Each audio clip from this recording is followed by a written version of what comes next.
Greetings, Pinadians, and welcome to the first of a new series idea, the Logic of series.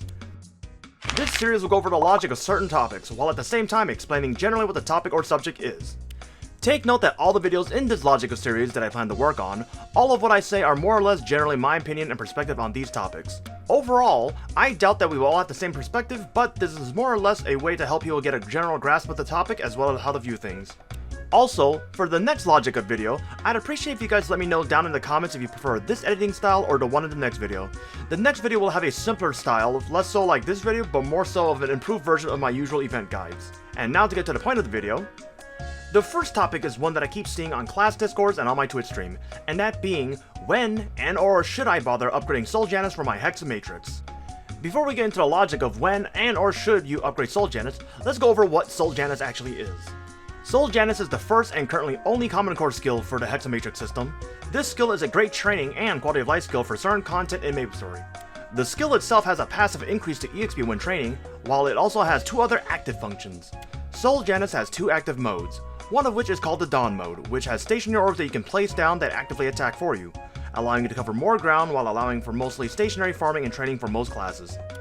The last of the two modes is called the Dusk Mode, which is a range style effect that covers an incredibly large area of effect from your character as the center point. As mentioned, Sol Janus has two modes, Dusk and Dawn Mode. The first thing to do before you actually use Sol Janus is that you need to select a mode. To select a mode, simply use the Sol Janus skill that shows up in your 6-job skill UI when you initially unlock the skill. Do not confuse it with the other, as there are two skills that come with the skill when you unlock it for the first time. One of which is the selection skill, and the other is the actual skill itself. Using the skill that is plainly named Sol Janus, map it to a hotkey or double-click it to trigger the selection mode of that skill. Pressing left will select Dawn Mode, which are the orbs, or press right to select Dusk Mode, which is the rain effect that I mentioned earlier.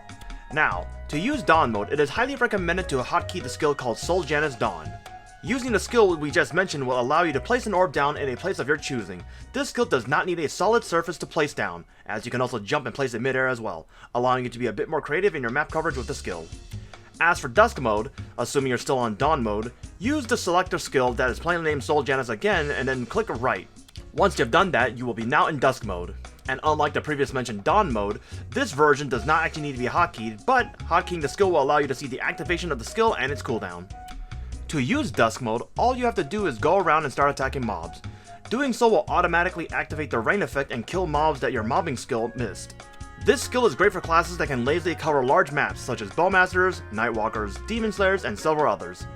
And in order to gauge the range of this skill to find maps that you can have potential uses in, please refer to the very helpful website that I've linked in the description called maplemaps.net. And now we're finally at the logic portion of this video, and to actually answer the question, I'll break it up into several areas. The first of which is, when should I unlock Sol Janus?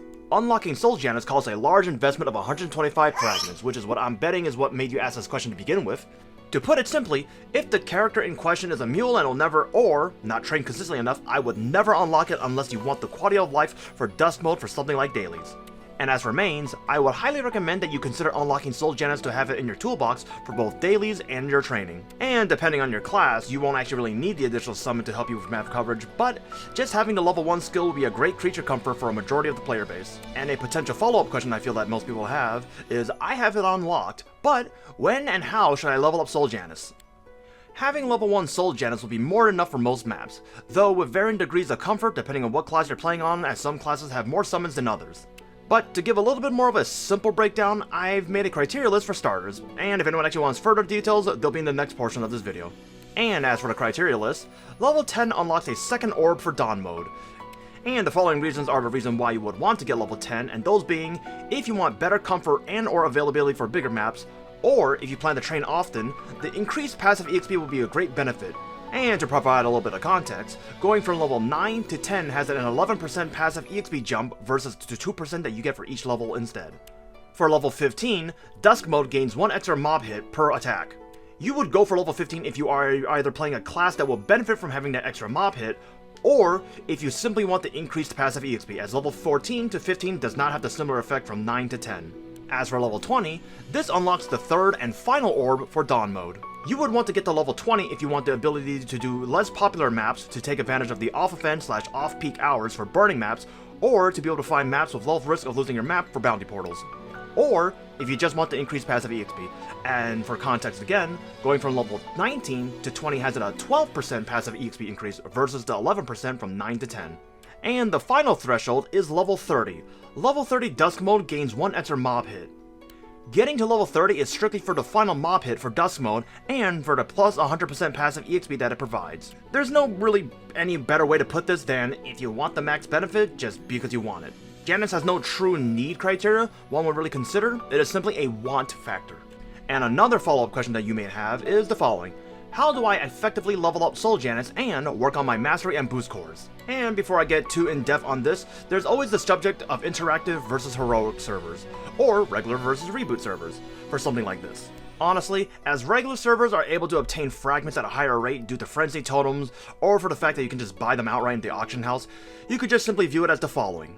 If you're farming with frenzy totem rates, or you plan to just buy fragments from the auction house, you might as well just max out Janus to first try to take full advantage of the EXP early on. Although, if you plan to farm for it instead, you can still prioritize Sol Janus, of course, that is if you're putting damage off from Hexa, as regular server's gear and damage progression is a fair bit different from the pacing that is in Reboot. And as for Reboot players, there's actually quite a few ways they can tackle this question. And due to the variety of ways that you can look at this question, I will not be covering every aspect or angle to it, but I will cover a few to hopefully help you get an idea on how you can do this. And one way you can go about this is, which I find the very laziest and the least brain-involved strategy, is to simply level up Sol Janus whenever it's the cheapest, assuming you have it at level 1 already, that is. Although, do take note that this is actually assuming that you do not need or care about the level threshold benefits that were listed earlier in the video, but while still wanting to simply level it up to enjoy the slight increase of EXP, as well as not worrying about too much about sacrificing damage gain from mastery and boost core upgrades. This first scenario allows for passive progression for both. This specific upgrade path I would actually recommend for most who are not really hard pressed on focusing solely on damage or farming benefits. Another way to go about this is that if you don't have any endgame boss parties, nor do you plan to join out of any of them for a fair bit, you can focus solely on Sol Janus and try and push for levels and securing better and or more map flexibility for when you plan to push for boost and mastery core progression for damage when you plan to actually do it eventually. And the logic behind this one is because if you don't need the damage or care for it, or aren't progressing as the main focus, pushing levels to unlock new areas and bosses is a nice thing to get out of the way. Doing this will also increase your sacred force and levels, in of itself is a final damage gain anyways. And another angle, and this one is actually kind of a rare one, if your gear is enough to carry you through the bosses that you're doing, you can make the excuse to push Sol Janus as a hard focus priority. And this angle is also assuming that you're not really planning to progress fast or further down the grandest areas as a primary focus. And if by chance that you are not underneath any of the criteria that I mentioned earlier, here's an even simpler way to go about this. If it's a mule, don't bother. If it's a mule with plans for future progression, get level 1 simply for the quality of life for content such as dailies and epic dungeons for better clearing of said dungeons.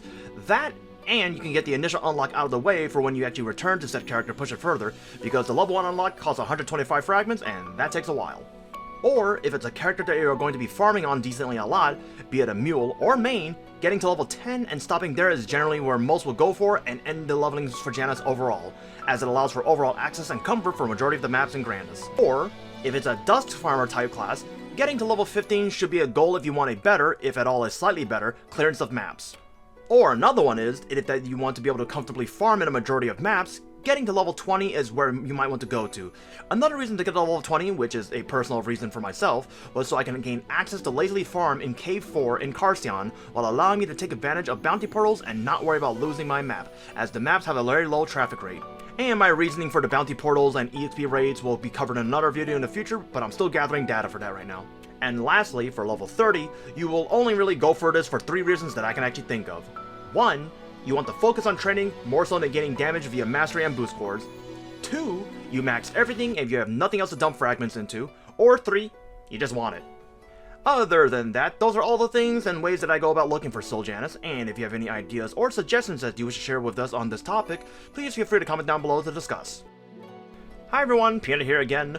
The Logic of Series is a series that I will be attempting to flesh out with more and more commonly asked questions that I get asked on my Twitch streams or that I see often enough on MapleStory related discords or other platforms. And by chance, if there's any other questions that you may want me to make a Logic of video for, please feel free to let me know down in the comments. Oh, and did you know that I actually have a Patreon? I post useful event infographics such as reset reminders, TLDRs, post-patch to-do lists, and much more. All of my posts on my Patreon will always be free.